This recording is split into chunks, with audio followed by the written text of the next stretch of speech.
नमस्कार, मैं हूं शशि शेखर और आप देख रहे हैं यूथ एजेंडा में शशि शेखर की पाठशाला। आज विभाजन विभीषिका दिवस है। हम आज के दिन स्वाधीनता के समय भारत में हुई विभाजन की विभीषिका को याद करते हैं। 15 अगस्त 1947 को भारत की स्वाधीनता के साथ ही बंटवारे के चलते जो विभीषिका झेलनी पड़ी, उसकी अंतहीन त्रासदी ने समूची मानवता को दहला कर रख दिया था। अक्सर अतीत के उन स्याह अंधकारमय विभत्स और क्रूरतम दौर के सामान्यीकरण नॉर्मलाइजेशन का दौर चलता है। यदि पूर्व के क्रूर बर्बर दौर की चर्चा हो तो उसे सांप्रदायिक और हिंदू मुस्लिम करार दिया जाता है। मक्कारी भरे सांप्रदायिक सौहार्द के तराने गाने की कवायद की जाने लगती है। लेकिन क्या यह सच नहीं है कि धार्मिक आधार के रूप में भारत का बंटवारा हुआ, फिर बंटवारे के समय से लेकर वर्तमान तक पाकिस्तान में गैर मुस्लिमों के साथ क्या हुआ और क्या हो रहा है? क्या यह किसी से छिपा है? वहाँ हिंदुओं पर अत्याचार करने वाले कौन लोग? आखिर वो कौन लोग हैं जो 1947 से लेकर आज तक पाकिस्तान के अल्पसंख्यकों पर अत्याचार कर रहे हैं? इस पर चर्चा करना क्या हिंदू मुस्लिम करना होता है? पाकिस्तान और बांग्लादेश में हिंदुओं को का नरसंहार करने वाले, कन्वर्जन कराने वाले और गैर मुस्लिम स्त्रियों का अपहरण करने वाले, बलात्कार करने वाले जाहिल आतंकी कौन है? फिर जिन्हें लगता है कि विभाजन विभीषिका के क्रूर पन्ने को पलटना हिंदू मुस्लिम करना है, तो उन्हें उन लोगों से मिलना चाहिए जो कई पीढ़ियों से बना अपना घर बार दौलत शोहरत छोड़ने के लिए मजबूर हो गए, जिनके कत्लेआम की सामूहिक घोषणा कर दी गई, फिर दर दर भटकते जीवन और मौत के बीच जूझते हुए वे किसी कदर भारत आए। वर्षों तक विस्थापितों की तरह कैंपों में रहे। कोई असल दर्द उनसे पूछे। बंटवारे के समय कहीं रास्ते में उनके परिवारजनों की हत्या कर दी गई, स्त्रियों की इज्जत लूट ली गई, महिला एवं बच्चों के बुजुर्गों के साथ अत्याचारों की पराकाष्ठा पार कर दी गई। जरा याद करो कुर्बानी की तर्ज पर, जरा याद करो हिंदू नरसंहार की कहानी भी सुनना और सुनाना आवश्यक है। उस वक्त एक ही झटके में भारत के बंटवारे के साथ पाकिस्तान के हिस्से में अनगिनत लोगों पर मुस्लिम आतंकियों ने उस वक्त कहर ढाया। आखिर वह कैसी मानसिकता थी जो हर हाल में हिंदुओं, सिख, जैन, बौद्ध, सिंधी, पारसी का कत्लेआम कर रही थी? जमीन जायदाद से लेकर स्त्रियों की आबरू लूट रही थी। ट्रेनों से भर भर कर हिंदुओं की लाशें आ रही थी, जबकि बंटवारे के समय भारत के हिस्से में मुस्लिम पूरी तरह सुरक्षित थे। उस निर्मम भयावह दौर की स्मृतियाँ भारत के अतीत में दर्ज है, जिनको याद किया जाना आवश्यक है। फिर चाहे वो चीज़ किसी के चश्मे के हिसाब से फिट हो या अनफिट, लेकिन राष्ट्र की एकता के लिए सत्य को देखना ही पड़ेगा, उसका मुखर वाचन करना ही पड़ेगा। भारत सरकार ने इस दिशा में महत्वपूर्ण कदम उठाया है।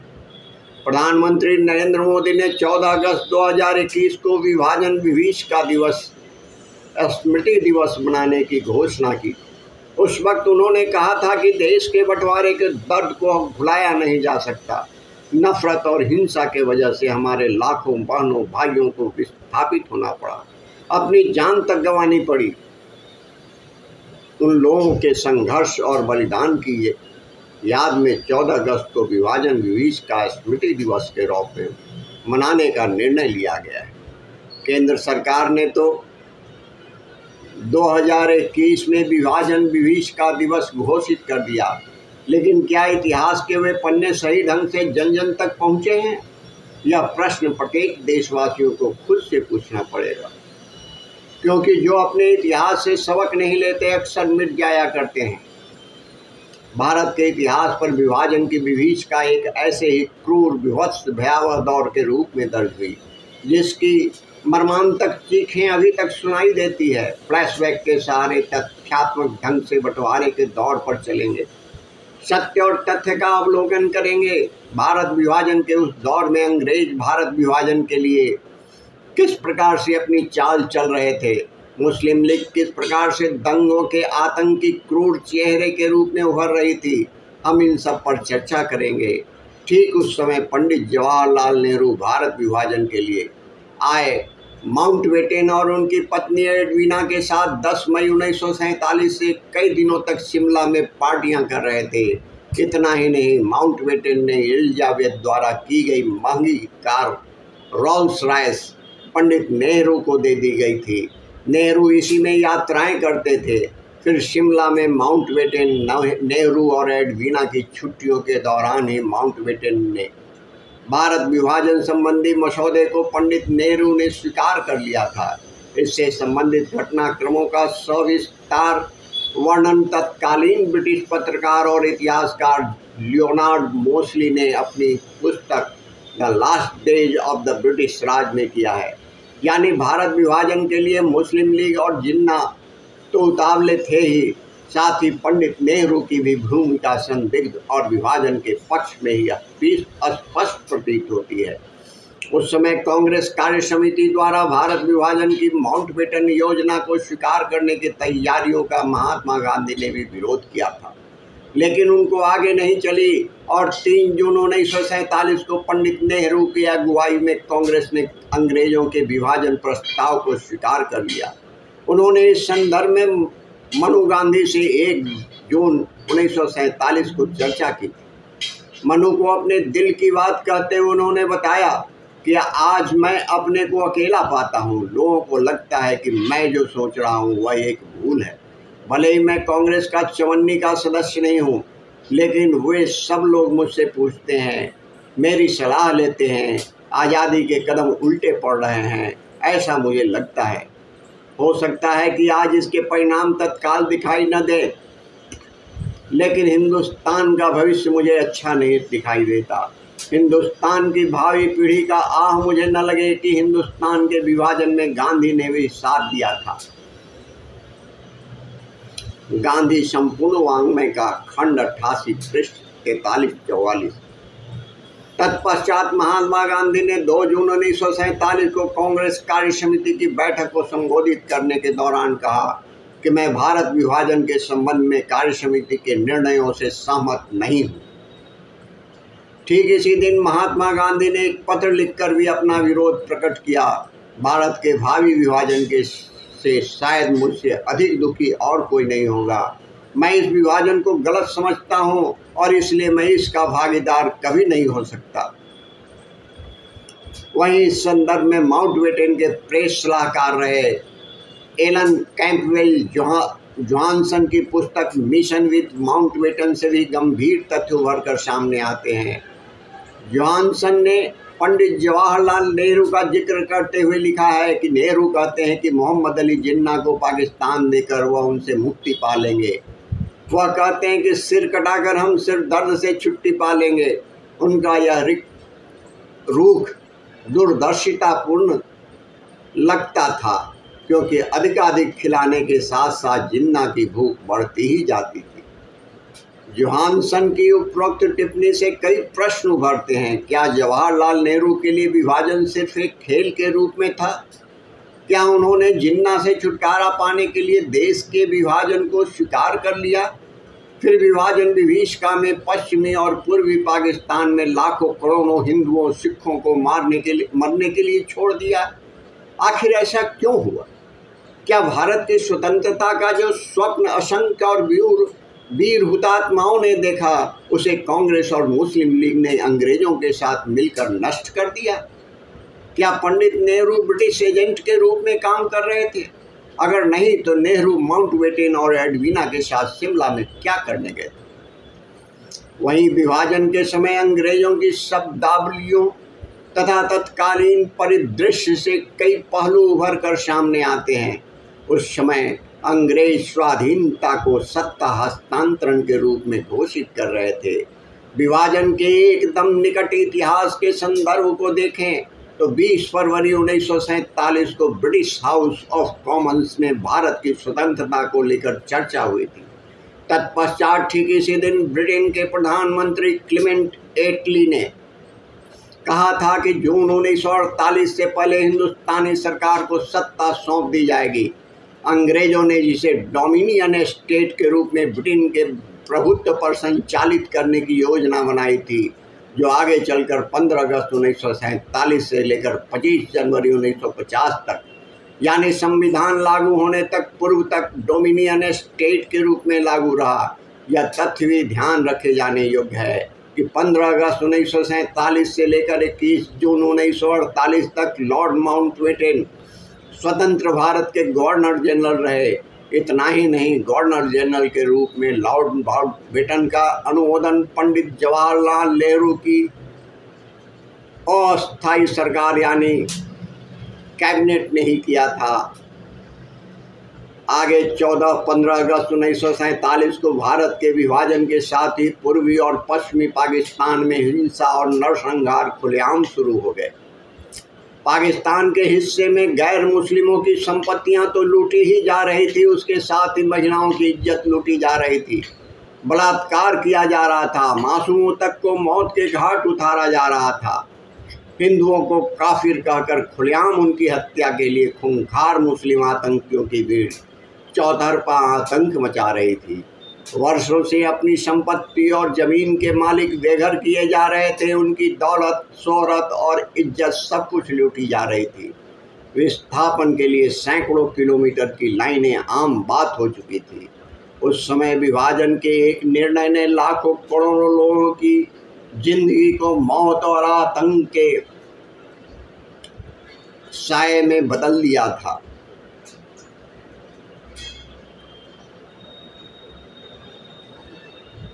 उनकी दौलत, शोहरत और इज्जत सब कुछ लूटी जा रही थी। इसका लेकिन किस पल क्या हो जाए इसका कोई भरोसा नहीं था। किंतु हिंदुस्तान के हिस्से में मुस्लिम पूरी तरह सुरक्षित थे। जो पाकिस्तान जा रहे थे उन्हें भी कोई समस्या नहीं थी, और जो भारत में रुके उन्हें भी नहीं हुई। विभाजन की त्रासदी के शिकार हिंदू सिख हुए। तत्कालीन परिदृश्य में विभाजन विभीषिका के समय जो विभत्स दृश्य दिखा रहे थे, उसका अनुमान डॉक्टर भीमराव अंबेडकर ने बहुत पहले लगा लिया था। उन्होंने पाकिस्तान और द पार्टीशन ऑफ इंडिया किताब 1945 में लिखा था कि अगर भारत का विभाजन होता है, पाकिस्तान में हिंदुओं और सिखों का भविष्य सुरक्षित नहीं रहेगा। इस संबंध में लियोनार्ड मोसली ने अपनी पुस्तक the last days of the British Raj के पृष्ठ 279 पर लिखते हैं, अगस्त 1947 से पहले 9 महीने में 1,40,00,000 लोगों का विस्थापन हुआ। इस दौरान करीब 6 लाख लोगों को हत्या कर दी गई। बच्चों को पैरों से उठाकर उनके सिर दीवारों से फोड़ दिए। बच्चियों का बलात्कार किया गया। बलात्कार कर लड़कियों के स्तन काटे गए। गर्भवती महिलाओं के आंतरिक अंगों को बाहर निकाल दिया गया। वहीं विभाजन के मात्र 5 दिन बाद ही यानी 20 अगस्त को माउंटबेटन के प्रेस सलाहकार एलन कैंपबेल जॉनसन ने अपनी पुस्तक मिशन विद माउंटबेटन में लिखा है कि 2 लाख लोग अस्थायी विस्थापित कैंपों में भरे हुए हैं और ऐसी परिस्थितियों में रह रहे हैं कि किसी भी सामान्य बड़े पैमाने पर हैजे का प्रकोप हो सकता है। इन तमाम तथ्यों के बीच प्रश्न उठता है कि विभाजन को स्वीकार करने वाले पंडित नेहरू उस समय क्या कर रहे थे? क्या वे पाकिस्तान के हिस्से में जीवन और मौत के बीच जूझने वाले हिंदू सिखों के लिए कोई प्रबंध कर रहे थे? पंडित नेहरू जब जान रहे थे और स्वीकार कर रहे थे कि हिंदुओं का नरसंहार पाकिस्तान सरकार के संरक्षण में किया जा रहा है, तब वे उस समय पाकिस्तान को सिर्फ पत्र ही क्यों लिख रहे थे? क्यों वे ठोस कदम नहीं उठा रहे थे? पंडित नेहरू ने स्वयं देश के प्रोविजनल संसद में 23 फरवरी 1950 को अपने वक्तव्य में कहा था, पिछले कुछ समय से पूर्वी पाकिस्तान में लगातार भारत विरोधी और हिंदू विरोधी प्रचार हो रहा है। वहाँ प्रेस मंच और रेडियो के माध्यम से जनता को हिंदुओं के खिलाफ उकसाया जा रहा है। उन्हें काफिर, राज्यों के दुश्मन और न जाने क्या क्या कहा गया है। हिंदुओं के साथ घृणा और हिंसा का ऐसा ही व्यवहार पश्चिमी पाकिस्तान में भी हो रहा है। गौर कीजिए कि यह पंडित नेहरू कब कह रहे हैं, वर्ष 1950 में। तब तो 1947 से शुरू हुई विभाजन की त्रासदी का सहज अनुमान लगाया जा सकता है। वो दौर कितना क्रूर और भयावह रहा होगा। इतना ही नहीं, पंडित नेहरू उस भयावह दौर में भी मुस्लिम तुष्टीकरण के लिए पूरी तन्मन्यता के साथ जुटे थे।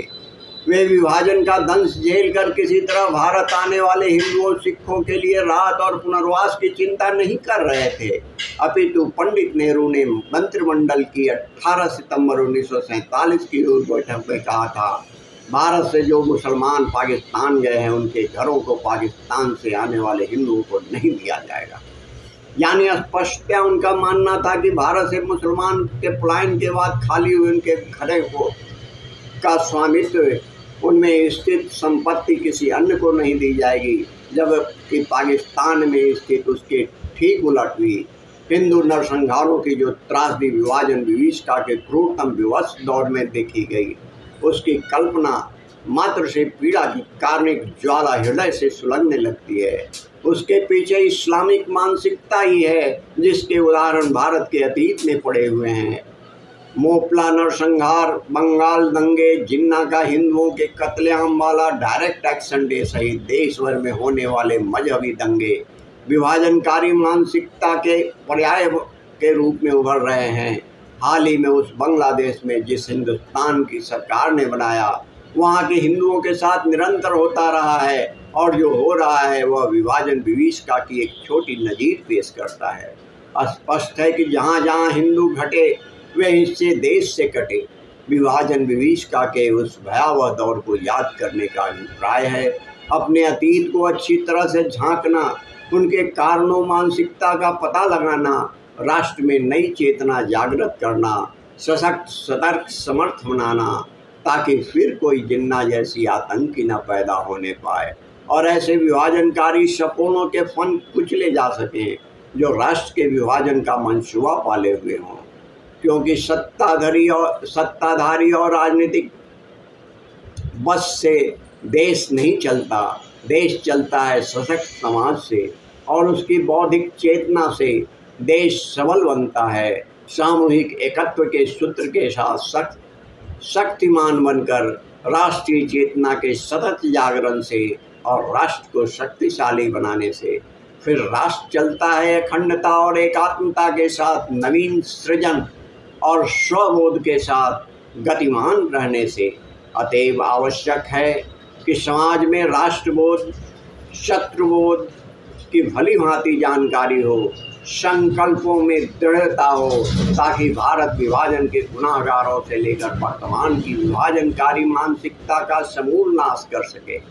इस संदर्भ में यह स्मरण भी आवश्यक है कि भारत केवल 15 अगस्त 1947 को ही नहीं बटा, बल्कि इसके पहले अफगानिस्तान, नेपाल, ब्रह्मदेश, म्यांमार, भूटान, श्रीलंका, तिब्बत और फिर पाकिस्तान, बांग्लादेश से होते हुए पीओके अक्षय चीन के क्षेत्र अखंड भारत के मानचित्र से क्रमशः दूर होते गए।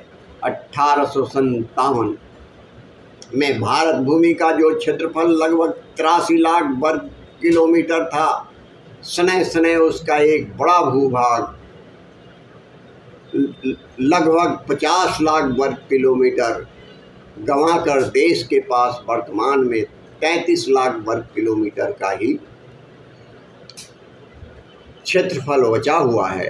कुछ अंतिम प्रश्न देशभक्तों से कि क्या अखंड भारत आपके हृदय में है? क्या आपको विभाजन विभीषिका के कभी न भरने वाले घाव रुलाते हैं? क्या आपके पूर्वजों की पीड़ा आपको झकझोरती है? नमस्कार।